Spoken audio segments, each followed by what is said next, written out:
Hola, buenas noches. Nuevamente estamos en Confirmado la Moncloa en la edición de Conversaciones con Zulú. Esta semana lo hemos avanzado 2 días porque este domingo, ya saben que hay elecciones catalanas. Mañana es día de reflexión y por eso hemos avanzado el programa el viernes a la noche para intentar no interferir, porque muchas de las preguntas de los oyentes tienen que ver, digamos, con el tema electoral. Primero de todo, buenas noches. Hola, buenas noches. ¿Qué tal, Carlos?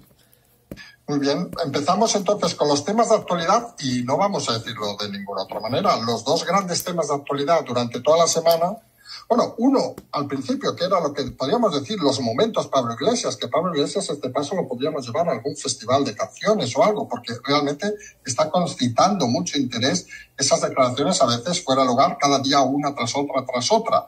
También obviamente de la concubina, su mujer, que también se dedica a hacer declaraciones explosivas, todo en la semana previo a las elecciones.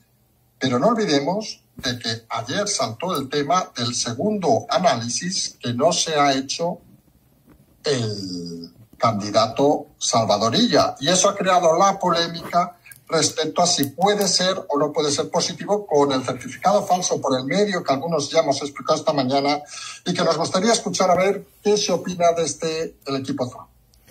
Bueno, pues como mencionas, ha sido una semana bastante movidita en cuanto a declaraciones del líder de Podemos. En Moncloa a la vista está que no han caído nada bien, hubo bastante tensión en el Consejo de Ministros y parece ser que la línea de comunicación del Partido Morado ha abandonado cualquier tipo de lógica o de línea en común con el PSOE.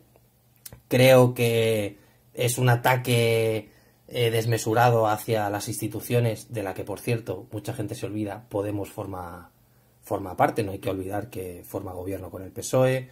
Están atacando al tuntún, si se me permite. Las declaraciones de Echenique y de Pablo Iglesias han sido debatidas y negadas o criticadas por ministros de peso como Robles y Marlaska. Y yo creo que indica una situación bastante tensa para Podemos, una situación donde se ven que no tienen tanta influencia como pensaban tener y que quieren hacer ruido, ¿no? Para saber que se han dedicado a criticar, incluso se han hecho de portavoces de Pablo Hasél, este rapero que entra en la cárcel. Creo que tenía de límite entrar hoy y demás, y bueno, entonces básicamente han perdido el oremos. Iván Redondo está bastante enfadado con el tema y ya te digo, responde casi más a una forma de tapar el tema de Irene Montero, de la famosa niñera y demás, pero les ha puesto en el foco de una manera negativa.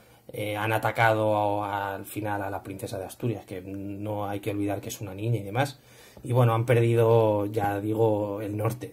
Sobre el tema que comentas de ella, bueno, es una noticia que yo creo que hay que explicar a la gente cómo funcionan según qué temas, en según qué círculos, que suelen ser ajenos al gran público.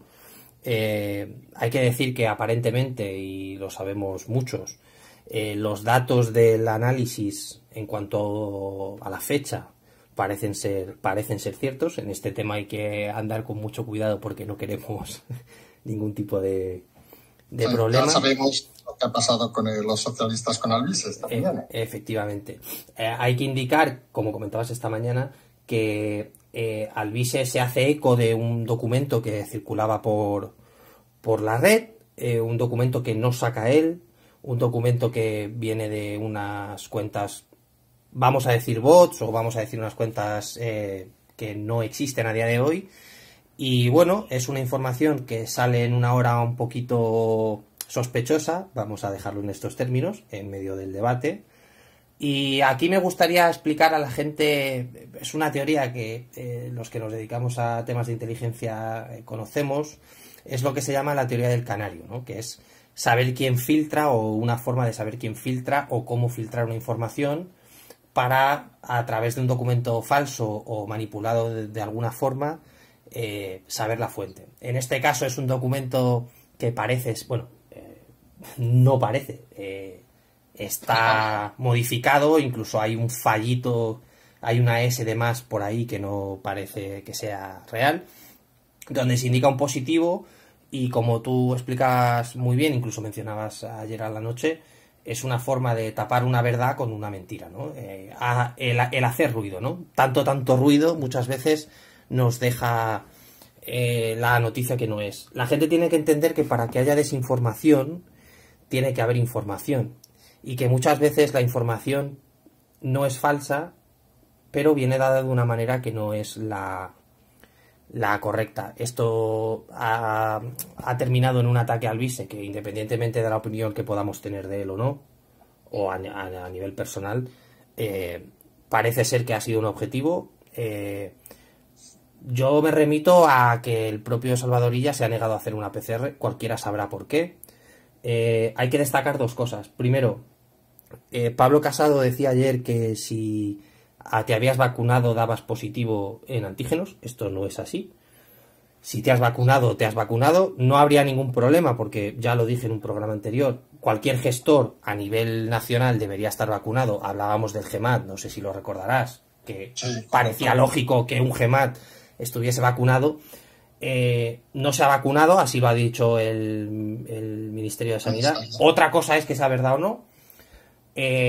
A la vista está que si no ha querido hacerse una PCR, algo oculta. Esto es así. Si tú no ocultas nada, pues te haces una PCR o un test de antígenos y ya está.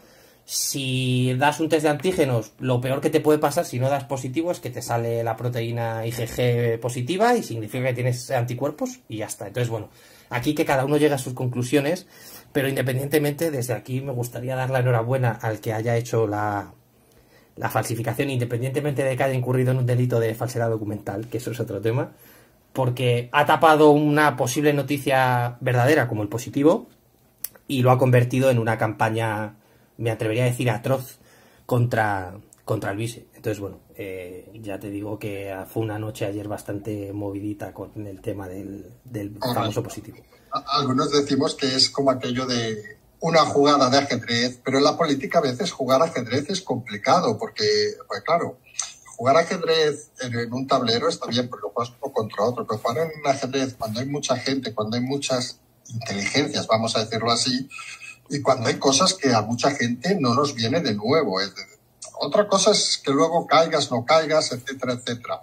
Pero al final los argumentos acaban siendo claros. Y la clave, y lo hemos dicho ayer también, la clave de este asunto no es si el vice ha hecho lo que haya hecho o ha dejado de hacer, o si uno ha puesto o tal, sino que la persona o personas que hayan creado el documento han conseguido colocar una cortina de humo sobre las pruebas de Salvador Illa, sobre el positivo de Salvador Illa y todo lo que implica, y lo han dirigido con toda la artillería mediática contra el canario, en este caso, vamos a decirlo así, contra la persona que simplemente había retuiteado una cosa.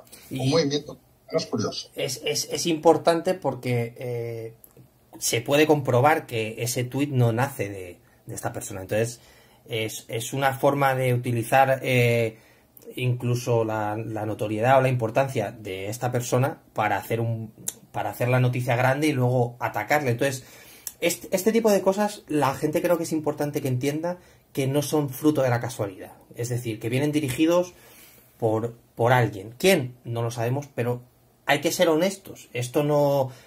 al vice no se la va a jugar, y hay que ser muy claro con esto, en falsificar un documento y jugarse de 6 meses a 2 años de prisión por decir que ha dado positivo. O sea, hay que ser un poquito serios con estos temas.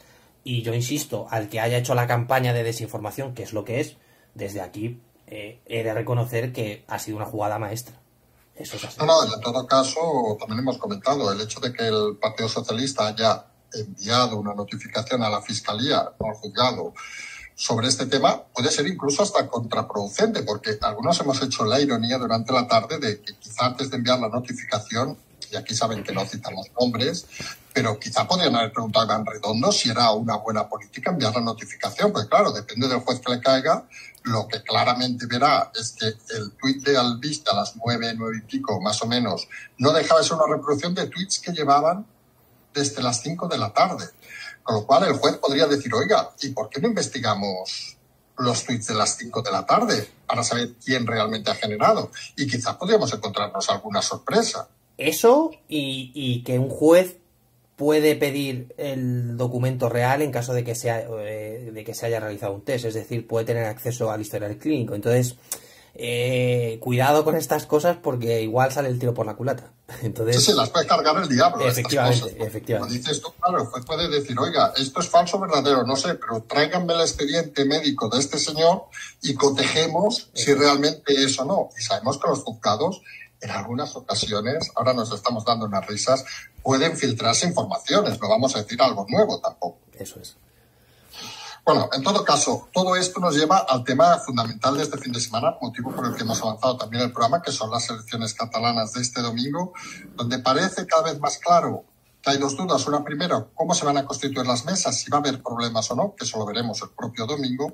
Y luego que parece que se aleja cada vez más ese fenómeno de Illa y sobre todo esa idea de tripartito que parecía que era la base, digamos, al principio de las elecciones, con sobre todo el documento de los partidos independentistas negando a ella esa opción, y luego con los movimientos que vamos a ver y que creemos que es importante comentar, que van a repercutir a nivel nacional al menos en 4 partidos. PSOE, ya veremos si queda tercero, vamos a decirlo así algunos, Podemos, ya veremos hasta dónde cae, Ciudadanos, dónde acabará, y PP, que incluso en las encuestas de hoy dan, sorprendentemente al menos para nosotros, que no llegarían, que perderían hasta escaño en Tarragona, que se daba por hecho, y que no llegarían incluso a tener representación parlamentaria, cosa que algunos no creemos que se llegue a ese extremo. Pero parece que la cifra de 4 se van a mover en esa cifra. Sí, bueno, con las elecciones catalanas nos encontramos con un escenario bastante complicado, que habrá que ver cómo se va desarrollando. Sobre el tema de las mesas que mencionas, me gustaría recordar lo dicho la semana pasada, referente a todo el tema de los resultados que se podían postergar 48 horas. Veremos a ver la asistencia a las mesas, veremos a ver si hay incidencia. Recordar desde aquí que la ley electoral permite que en caso de no poder configurar las mesas se dilate el tiempo de votación. Y bueno, sobre esto nos encontramos pues con una situación que a día de hoy, independientemente de lo que miremos las encuestas o qué encuestas miremos, no sabemos muy bien lo que va a pasar. El documento famoso que mencionas, firmado por los partidos independentistas, a mí me parece un órdago en el sentido de lanzar un mensaje de fuerza de los independentistas, en el sentido de o con nosotros o contra nosotros, por ponerlo en palabras claras. Es decir, si no gobernamos nosotros, aquí no se va a hacer nada. Creo que la situación de este último año, que también mencionábamos la semana pasada, con todo el tema del COVID y demás, puede cambiar mucho el sentido del voto de los ciudadanos de Cataluña. Y hay muchas apuestas de Esquerra, de Junts, del propio PSOE. Veremos cómo sale la jugada de Illa. El tripartito, Illa dijo ayer en el debate por activa y por pasiva que no iba a formarlo. Sinceramente, entre tú y yo, no sé con quién se quiere juntar para gobernar. No suma de ninguna manera. Claro, al final se nos olvida una cosa, y aquí me gustaría poner de ejemplo a Ciudadanos. El que gana las elecciones tiene la responsabilidad de intentar formar gobierno. Esto significa que se tiene que juntar con quien pueda, no para tener mayoría, incluso para llegar a unos acuerdos que le permitan gobernar. Claro, aquí nos encontramos con que hay una situación que a lo mejor los partidos independentistas tienen una posibilidad de votos que luego no hacen efectiva, y nos encontramos con que el PSOE no se puede juntar incluso con ningún partido independentista porque no suman, o que la propia dirección nacional no quiera que se junten con los partidos independentistas y demás. Entonces se abre una situación bastante rara. Y a mí me gustaría mencionar una cosa que creo que la gente lo va a entender muy fácil. Creo que estas elecciones catalanas han puesto de manifiesto que la gente va a votar al partido y no al candidato. Y me explico porque creo que es bastante interesante y muy ilustrativo. Por ejemplo, el candidato del PP es un tipo que tiene un bagaje y que se le oye hablar y demás, y está en un partido que no tiene tirón en Cataluña. Es decir, puede verse el PP trasladado casi a una representación pírrica, si se me permite la expresión, donde puede quedar pues 1, 2, 3, 4, 5 escaños, como muchísimo, y nos encontramos, por otro lado, un candidato bastante mediocre en términos de comunicación, que ya sabemos que cuando se habla de ciertos partidos parece ser que hay que hablar siempre bien y hay que criticar que ciertos partidos en comunicación o sus candidatos no son efectivos. Hablo para el gran público, que en este caso Garriga, pero representa un partido que la gente quiere votar, que es Vox. Entonces nos encontramos con estas dicotomías de un buen candidato en un partido que no tiene tirón y un candidato no tan bueno en un partido que tiene mucho tirón. Y esto debería hacer pensar a Vox y al PP sus estrategias a nivel nacional. Muchas veces hablamos de la comunicación de Iván Redondo, que sabes que es un personaje que en los últimos tiempos ha cobrado como esa especie de misticismo que todo lo sabe. Y hay que ver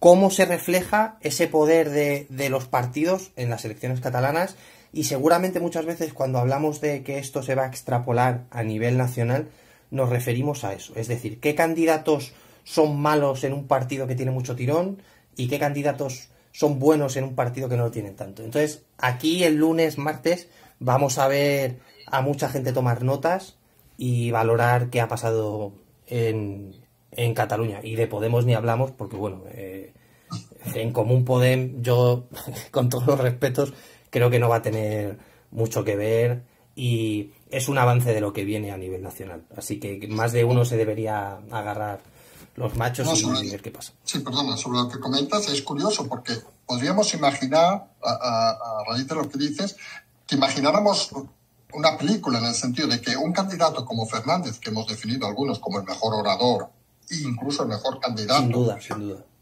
en forma de comunicar, que estuviera en Vox, y un candidato como Garriga que estuviera en PP. Yo creo que Vox subiría mucho más. Eso es. Y el PP desaparecería. Y esto es un poco el planteamiento que hicimos al principio de las elecciones en el caso del PP, que hubiera sumado mucho más Fernández, como hizo Feijóo en Galicia, sin las siglas del PP y sin la presencia continuada de Pablo Casado.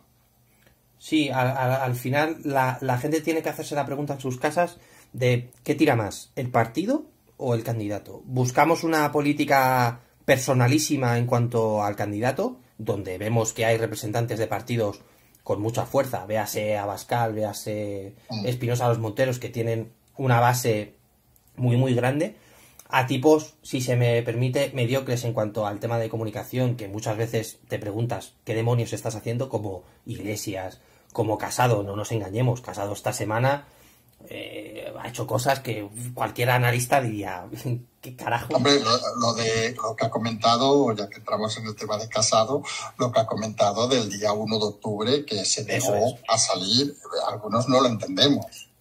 Esas son las cosas que me refiero. Entonces, esto al final es el preludio de la política que viene, ¿no? Si hacia el partido o hacia el personaje. Y Cataluña, tú lo sabes, si te fijas, siempre se han puesto por delante la figura al partido. Junqueras, Puigdemont, incluso Artur Mas. Entonces, claro, al final yo creo que la gente se ha dado cuenta, ¿no? Y muchos de estos individuos causan rechazo. Y si esta gente causa rechazo, por ende el partido lo va a generar también. Entonces, hay que tomar nota. Uh-huh. Sí, hay que tomar nota, como por cierto, vamos a otro tema, el tema de la hostelería. Esta decisión del Tribunal Superior de Justicia Vasco de permitir abrir a bares y restaurantes, que ya hemos comentado que se va a empezar a extender por otras comunidades, que refuerza para algunos la historia de la división de poderes, es decir, que el Poder Legislativo puede tomar unas decisiones, pero luego el Poder Judicial puede decir que no son correctas, y que ha creado, en cierta manera, una polémica, pero también mucha gente que se ha visto satisfecha con esta decisión judicial y que ha reforzado un poco la figura, entre comillas, de los jueces. Sí, ha reforzado la figura de los jueces, pero sorprendentemente el gobierno vasco quiere recusar a este juez porque entiende que, bueno, a este juez y al que ha dicho el tema de las mascarillas, que hay derecho a salir sin mascarillas y demás, volvemos al debate de la política metiéndose en la justicia. Yo, sinceramente, desde aquí lanzo un mensaje a los políticos que se dediquen a lo que ellos saben y dejen a los jueces hacer su trabajo, que para eso tienen formación y saben de leyes. Yo honestamente me alegro de la decisión del Tribunal Superior de Justicia del País Vasco. Creo que ha habido un ataque, y lo digo así porque lo considero así, contra la hostelería. Se han tomado decisiones sin saber, y los propios profesionales del sector de la medicina así lo han descrito, sin saber realmente la posibilidad o la realidad de los contagios en los restaurantes. No se ha sido responsable con los negocios de la hostelería, no se les ha ayudado nada, por mucho que se diga que ha habido ayuda a autónomos y demás, para que la gente lo entienda. Aparte de los ERTES, se les ha obligado a pagar la cuota, los alquileres, ni siquiera hay ayuda para los alquileres y demás. Es una decisión que yo creo que marca un antes y un después en cuanto a las medidas que los gobiernos pueden tomar. Aquí hay que reconocer que Madrid, en ese caso, está por delante de la mayoría del país en cuanto a la valentía de las medidas, donde no se ha terminado de cerrar nunca la hostelería. Y también hay que admitir que los hosteleros por fin se han puesto de acuerdo y se han unido para reclamar, yo creo, lo que les corresponde, que es poder trabajar con las medidas de seguridad y demás. El propio gobierno es el que dice que la mayoría de contagios se cometen en el ámbito familiar, del hogar. Entonces no entiendo muy bien esta necesidad de acabar con la hostelería o de atacarla así.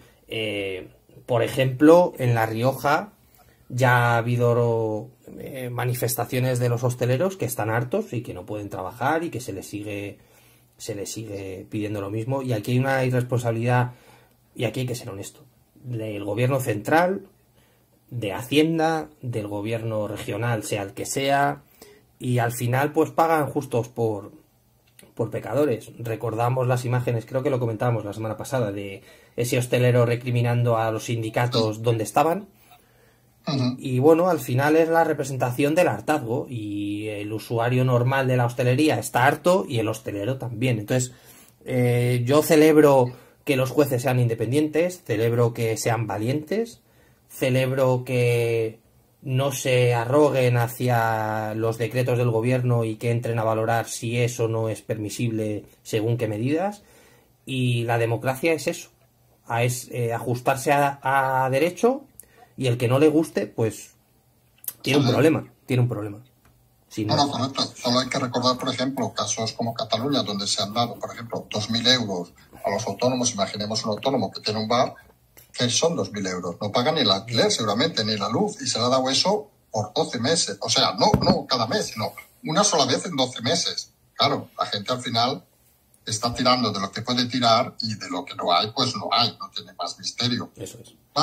Vamos ya a la parte de las preguntas que todo el mundo está esperando. Hoy va a ser 16 preguntas, vamos a decirlo así de claro. Van a ser preguntas muy concretas, como siempre. Hemos intentado sintetizarlas, y creo que va a ser un momento de que se tomen un buen vino, se tomen algo, se sienten tranquilamente, porque tenemos todavía cosas que hablar. Empezamos con la primera y empezamos fuertes. Nos pregunta Carmen, en este caso, ¿por qué en la última semana se han revelado más casos de corrupción del PSOE en el caso de la ministra Montero, Rivera y Planas, por el tema Isofotón? Bueno, pues se ha publicitado porque el juzgado número 3 de Sevilla está investigando, en colaboración con el grupo de antiblanqueo, y bueno, de anticorrupción y de blanqueo de capitales de la Policía Nacional y de la Fiscalía Anticorrupción, por unos delitos de blanqueo de capitales, malversación de caudales públicos y prevaricación y falsedad documental. Digo con rintintín, si se me permite, el tema de Fiscalía Anticorrupción, porque parece que, como está Lola, como tú le llamas, no se puede investigar asuntos y demás, como si esa mujer dijese, oye, aquí no se investiga nada y no se toca nada. Fiscalía Anticorrupción ha dicho, ok, lo que tú digas, pero están investigando. Y bueno, es un tema que ocupa 6-7 años, del 2005 al 2012. Se habla de una malversación de cerca de 80 millones de euros y bueno, toca un poco varios ministros del gobierno actual.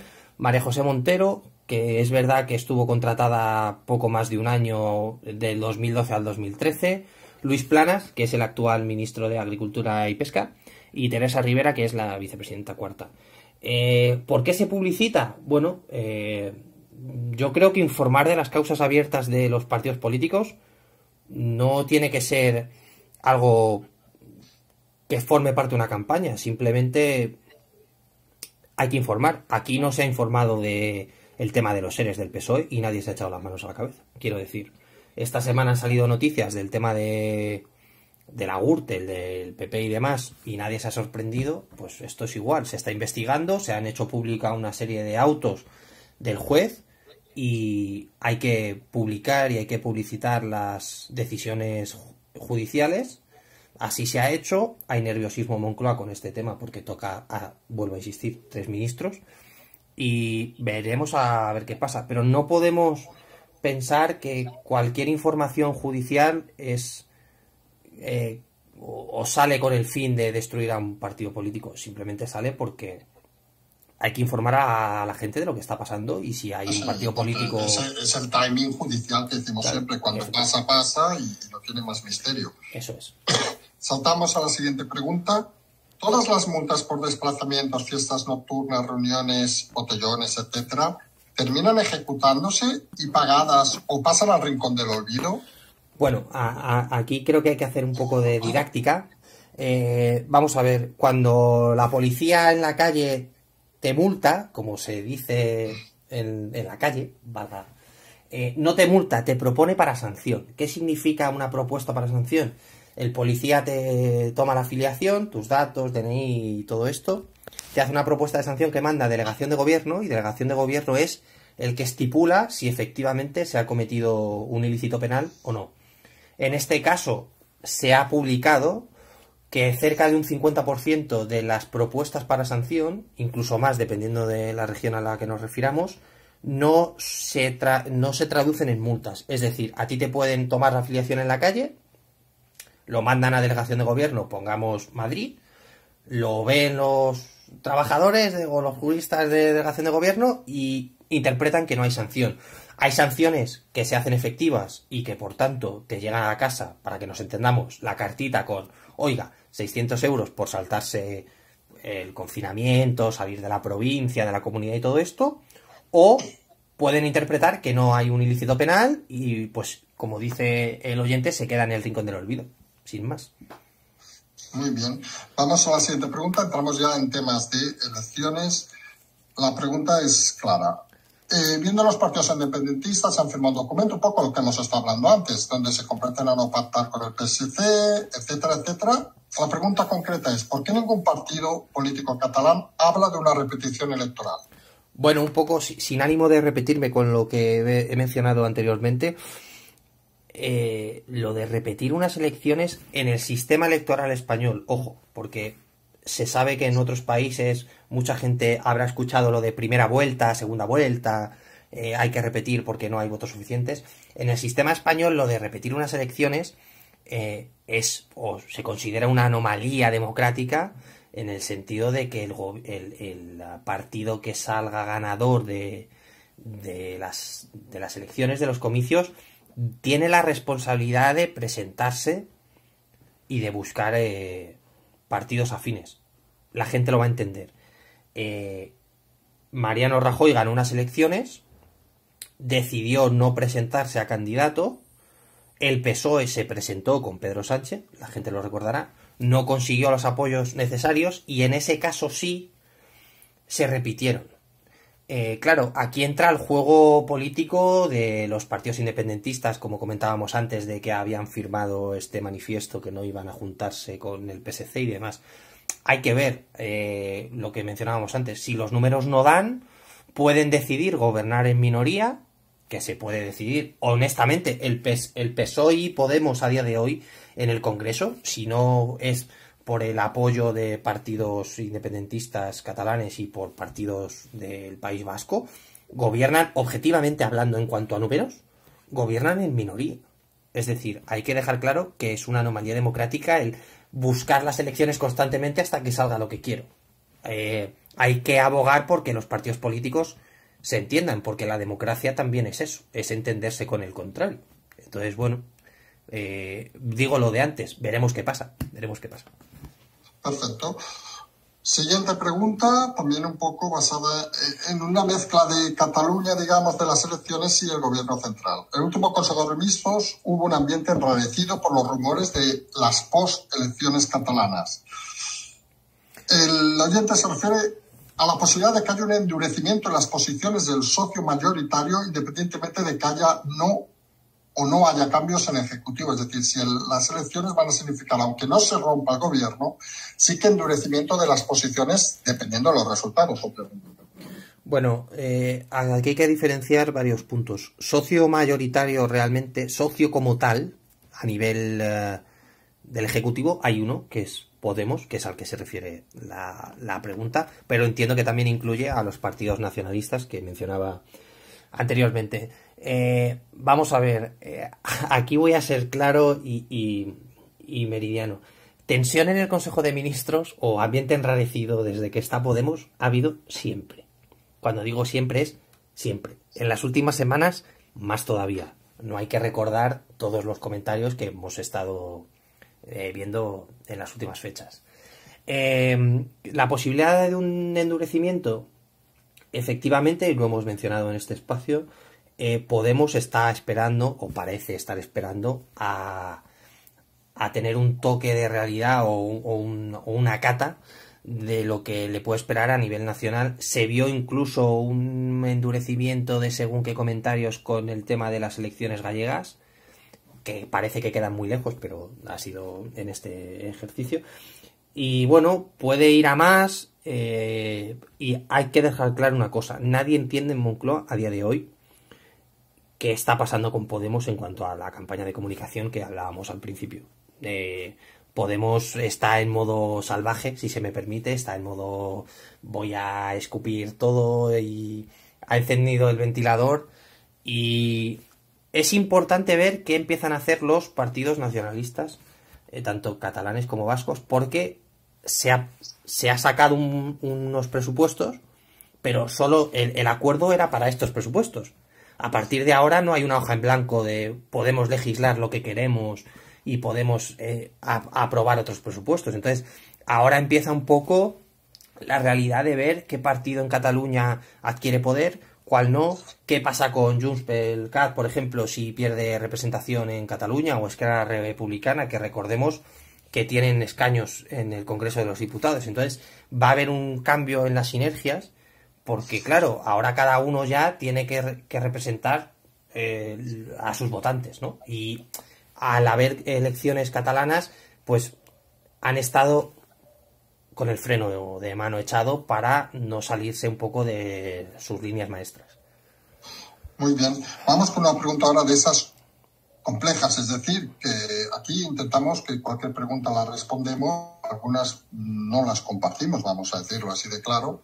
Es una pregunta donde en pocas palabras dice que si es necesario, si se deben aplicar más, si se deben dar algún paso adelante, gente como los militares. Algunos son preguntas que sinceramente no sabemos en qué sentido las envían, pero que ni las vemos, pero las intentamos responder de una forma clara y directa, supongo.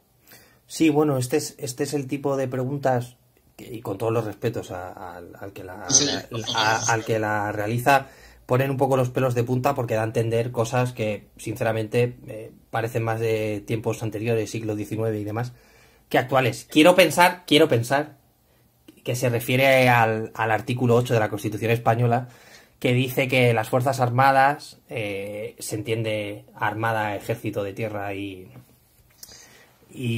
Ejército del Aire, tienen como misión garantizar la soberanía e independencia de España. En ese sentido, yo creo que integridad territorial de momento, como país, no la hemos perdido, independientemente de que haya grupos que quieren separarse y formar la república y demás.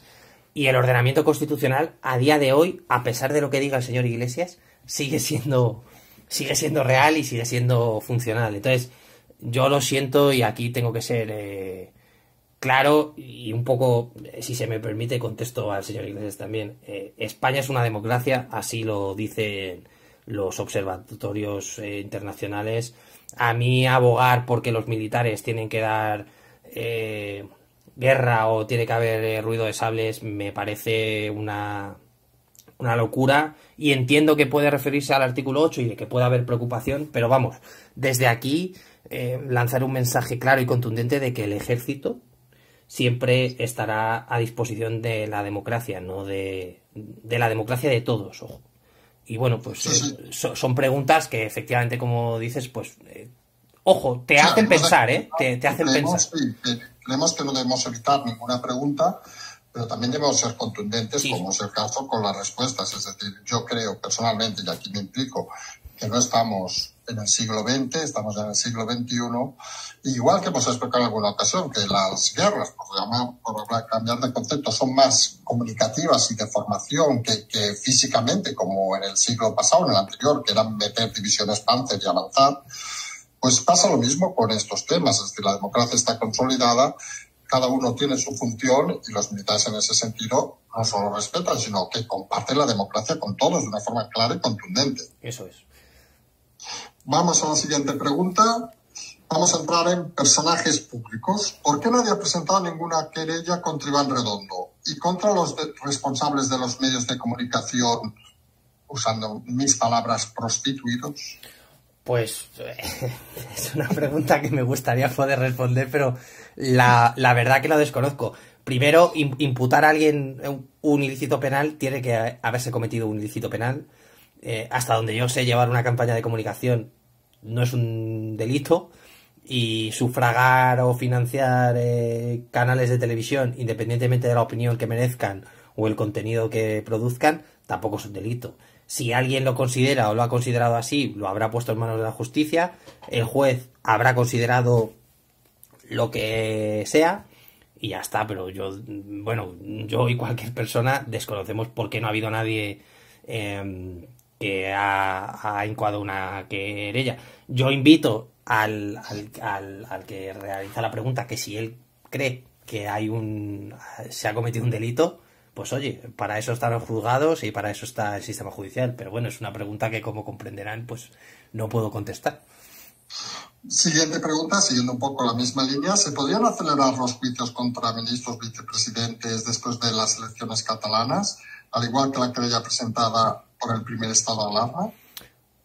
Bueno, aquí hay que diferenciar dos temas, y vuelvo, y no quiero ser pesado en cuanto a didáctica, pero el tema del estado de alarma recae sobre el Constitucional, y ahí sí se puede acelerar porque los tiempos procesales son distintos.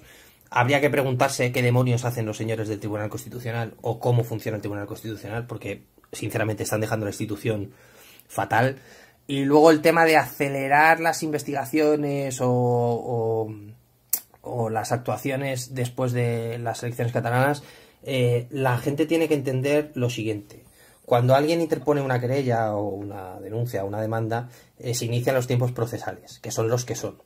Y en primer lugar, se hace una instrucción, una investigación de los hechos que se imputan al querellado. En este caso serían los ministros.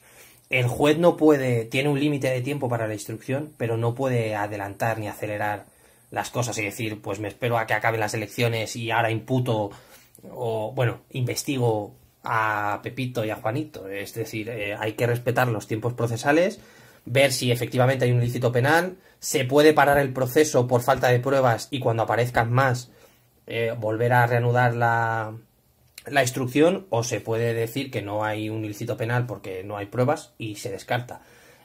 Volvemos a decir, igual que hay tiempo en política, hay tiempo en el circuito judicial. Entonces, bueno, pues aquí el juez es el que manda. Siguiente pregunta. ¿Se verá reflejado el descontento de tanto engaño, según dice el oyente, en las urnas en el PSOE y Podemos? Bueno, son unas elecciones que se antojan bastante complicadas en el sentido de que no son unas elecciones bajo unas circunstancias normales. El tema del COVID, la crisis que está generando, que puede haber una votación en torno a la desafección del votante. Posiblemente sí. Lo que pasa es que en el marco catalán creo que no tendría la representación real si la comparamos con el territorio nacional, por la propia naturaleza de Cataluña, al haber partidos de corte independentista y demás. Pero si ponemos una hipótesis donde se votase en el territorio nacional, sin duda habría. Ya puede decir Tezanos lo que sea y cocinar lo que sea, que la gente a la vista está cansada y al final, esto se sabe, el que gobierna tiene un peso y se ve herido, si se me permite, por el simple hecho de estar gobernando. Y hombre, llevas un año gobernando en unas circunstancias que la verdad, no vamos a mentir, no han hecho las cosas muy bien. Vuelvo al tema de los hosteleros que mencionábamos antes. Seguramente haya una desafección. Y probablemente sea mayor la desafección entre el votante de Podemos que el votante del PSOE, porque al final Podemos tiene un corte más radical que el PSOE, y bueno, es hablar por hablar realmente, pero Cataluña sí va a ser una pequeñita representación de lo que puede pasar a nivel nacional, como lo fue Galicia, que el caso de Galicia, que recordaremos el desplome absoluto de Podemos, sí fue una representación de lo que podría pasar a nivel nacional por la propia idiosincrasia gallega. Entonces, bueno, hay que ver. Muy bien, vamos a otra pregunta. Esta pregunta, curiosamente, está formulada antes del debate de ayer, es decir, es de días previos, pero fíjense la pregunta. Se refiere, en principio, al debate anterior. ¿Por qué el señor Illa se niega a hacer la PCR? Y creo que un poco lo hemos explicado al principio. ¿Estará vacunado, como se rumorea? ¿O será otro motivo que no quiere hacerse porque estuviera contagiado? ¿Cuál sería el motivo? ¿Por qué ello sería motivo para no ser candidato? Vamos a ver, vuelvo a repetir lo anterior. Si te has vacunado, no sale en el test de antígenos y la PCR. Como cualquier persona entenderá por pura lógica, no es que yo sea más listo que nadie, si te niegas a hacer una PCR, da a entender que algo ocultas. Y obviamente, siendo el objetivo de la PCR decir si tienes un contagio por COVID o no, es lógico pensar que si te niegas a realizarlo es porque conoces o intuyes el resultado. Vuelvo a decir, parece ser que los datos de ese documento en cuanto a la fecha parece ser que son reales, independientemente del resultado de que hay una S de más o una S de menos. Y luego la pregunta es, ¿qué reconocimiento puede tener un candidato contagiado a priori por COVID que se ha negado a hacerse la PCR? Ojo, cuando ha sido ministro de Sanidad, cuando ha sido él el que ha impuesto las cuarentenas, las medidas sanitarias y todo este tipo de cosas, que aquí hay que ser honesto y hay que reconocer que no es un cualquiera, es el antiguo ministro de Sanidad que ha gestionado toda la pandemia. ¿Puede seguir siendo candidato? Bueno, aquí entra la moral de cada uno, pero hombre, creo que cualquier persona estará de acuerdo conmigo que es reprobable, cuanto menos, que este tipo, en caso de dar positivo en COVID o ser positivo en COVID, se haya estado pasando por los platos y queriendo ser presidente. Yo creo que como político queda retratado absolutamente y se debería, en un país normal y en unas condiciones normales, debería ser relegado al ostracismo más absoluto, pero vamos, sin ningún género de dudas. Sí, se hace curioso. Ahora me viene a la cabeza un tema, llevamos un poco el programa, pero una cosa breve. ¿Alguien se puede imaginar que efectivamente, y es una hipótesis, hubiera un positivo, obviamente no el documento falso que ya hemos explicado esta mañana y hemos vuelto a explicar esta noche de dónde creemos que ha salido, pero que apareciera un documento real, por ejemplo, en el día de reflexión. Recuerden que los días de reflexión en este país tenemos una costumbre últimamente a hacerlos poco reflexivos y hacerlos con sustos, vamos a llamar de alguna manera. Claro, sería cuanto menos curioso esa información, porque claro, no habría margen de maniobra de respuesta prácticamente.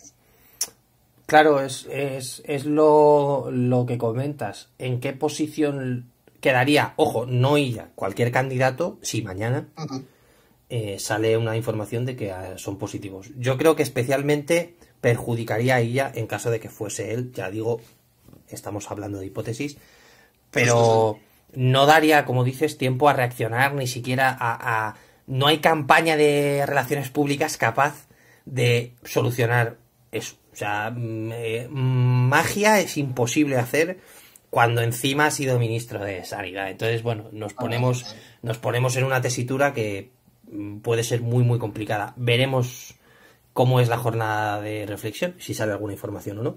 Sí, porque ya la ironía sería, imagínense, y ahora hablo reflexión en voz alta, que los 8 candidatos cogieran mañana y dieran positivo todos. Sería ya, y Ana Pastor incluida, sería espeluznante, porque sería ya el sumum de todo. Totalmente. A echarnos unas risas, entre comillas, y nos sabe mal hablar. Sí, cambiamos de pregunta para no seguir con la ironía.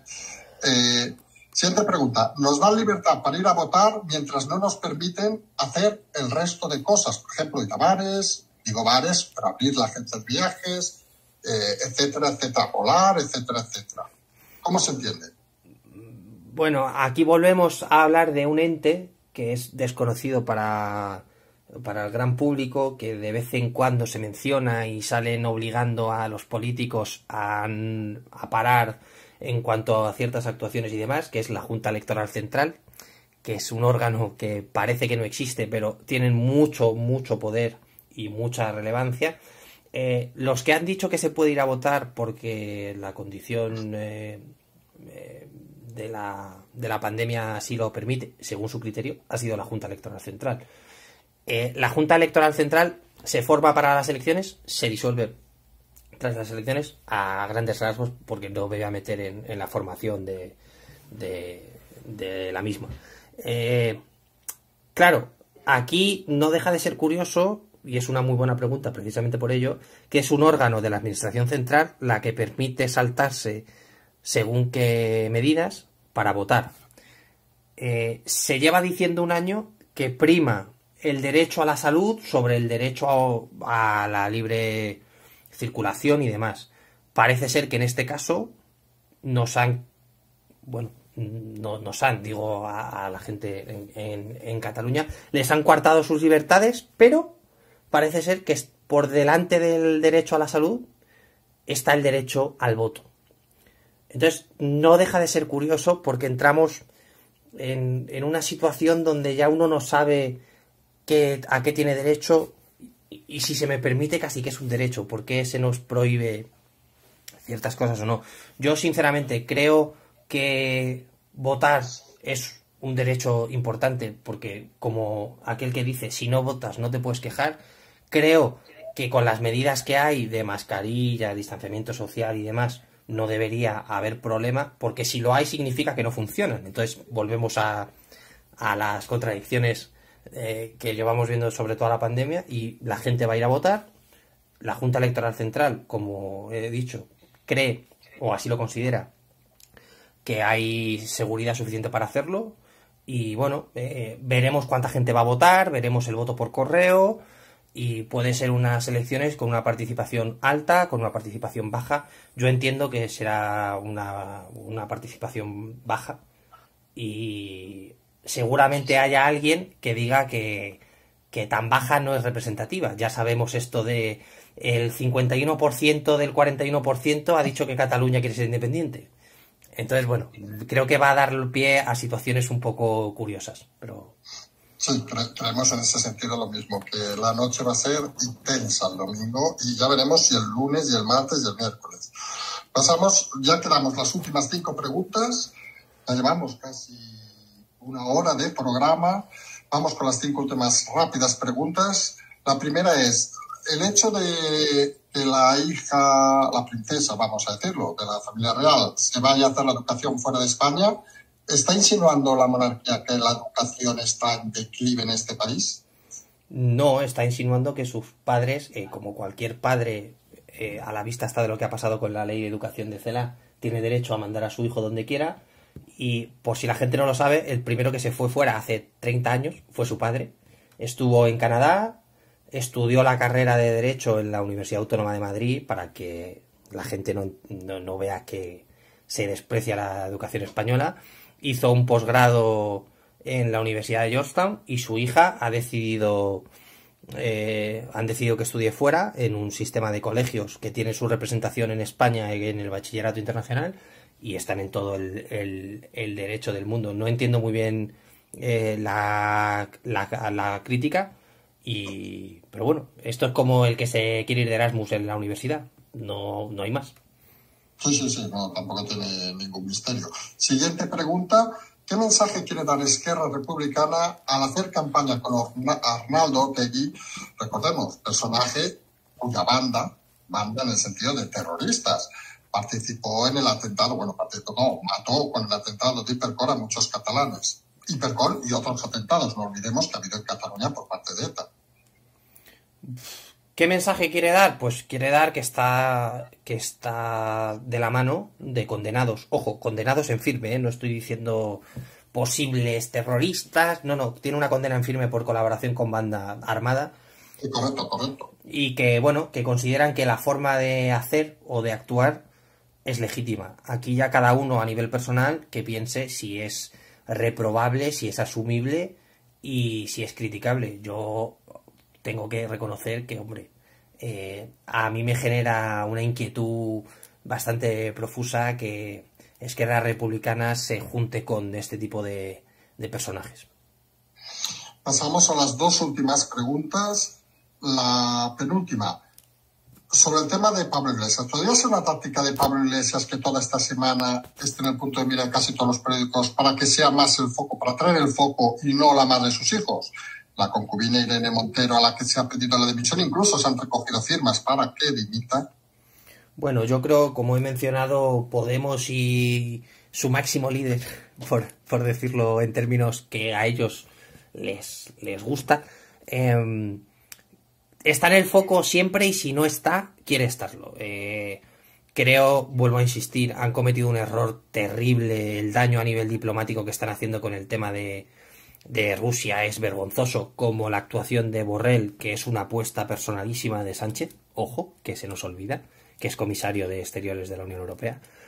¿Que es una forma de tapar el tema de su mujer? Sí. ¿A qué precio? Esa es la pregunta. Yo creo que están actuando, insisto, de forma absolutamente innecesaria y creo que corresponde más al miedo real de que les den la patada del Consejo de Ministros que de tapar las miserias, porque son miserias y hay que hablar así, del tema de la niñera y el salón de juegos y todos estos asuntos un poquito turbios. Sí, digamos turbios. Dejemos la palabra turbio por no decir otras palabras. Vamos a la última pregunta, que en el fondo esta pregunta la van a responder el domingo los votantes, pero aquí planteamos la pregunta tal cual. Se comenta la posibilidad de que ganar el independentismo en las elecciones del próximo domingo. Hago un pequeño inciso aquí. El independentismo ganará seguro, porque si los tres partidos que van a sacar más votos, dos son independentistas, eso parece, que no hay ni que negarlo. Pero ¿es posible que a raíz de la actual crisis sanitaria y económica a largo plazo se vea un cambio de tendencia de voto por parte de los catalanes? ¿Puede ser que el independentismo realmente pierda fuerza y prime el voto a partidos alejados de ese pensamiento?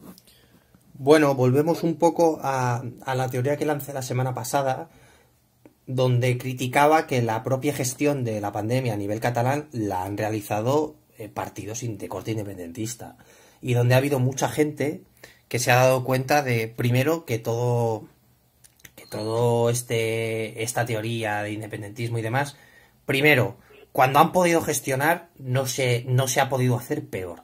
Es decir, vas a querer que se gestione una república con gente que no ha sido capaz de ayudar a los hosteleros, de parar la curva, de una sanidad colapsada que lleva 7 años, 10 años colapsada.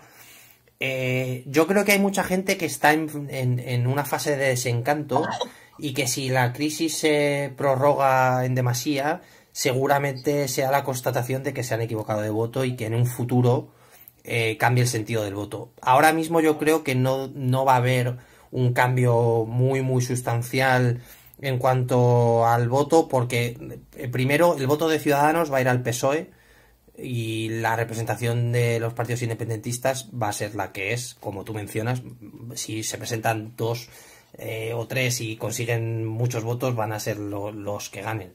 Pero yo creo y espero, por el bien de Cataluña y de España, pero sobre todo de Cataluña, que es una tierra que la gente está sufriendo mucho, como tú bien sabes, cambiará. Yo creo que la lógica al final todo lo puede y se acaba imponiendo por fuerza y por decreto. Entonces yo creo que empieza una etapa diferente, que va a ir hacia partidos de otro corte, partidos que quieran que toda la sociedad catalana, incluidos los independentistas, tengan una representación o haya cambios en cuanto a la política territorial, pero hay que ser honestos y va a llevar un tiempo. El mismo tiempo que ha llevado conseguir el auge del independentismo. Correcto.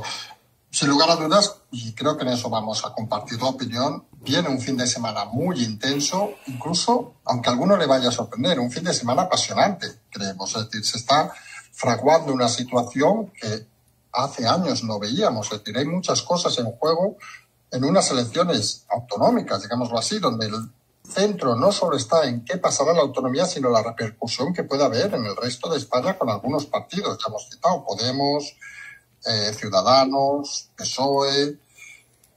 Prácticamente todos los partidos van a tener una plasmación de lo que pasa en Cataluña y veremos días muy intensos la próxima semana. Sí, yo creo que hay que invitar a la gente que esté pendiente, independientemente de que no sean catalanes, de lo que va a pasar, porque va a tener eco en Madrid, va a tener eco en el resto del territorio y bueno, hay que estar pendiente. Perfecto, pues como siempre agradecer la participación del equipo Zulu en el programa de hoy. Como cada semana, la próxima semana esperamos volver ya el domingo en nuestro horario habitual. Recordemos que hoy hemos cambiado por respetar obviamente la jornada de mañana, la jornada de reflexión. Como decimos, agradecer la participación, darle buenas noches. Un placer, como siempre. Perfecto, y como siempre nosotros, ya saben, como siempre decimos, nosotros seguimos.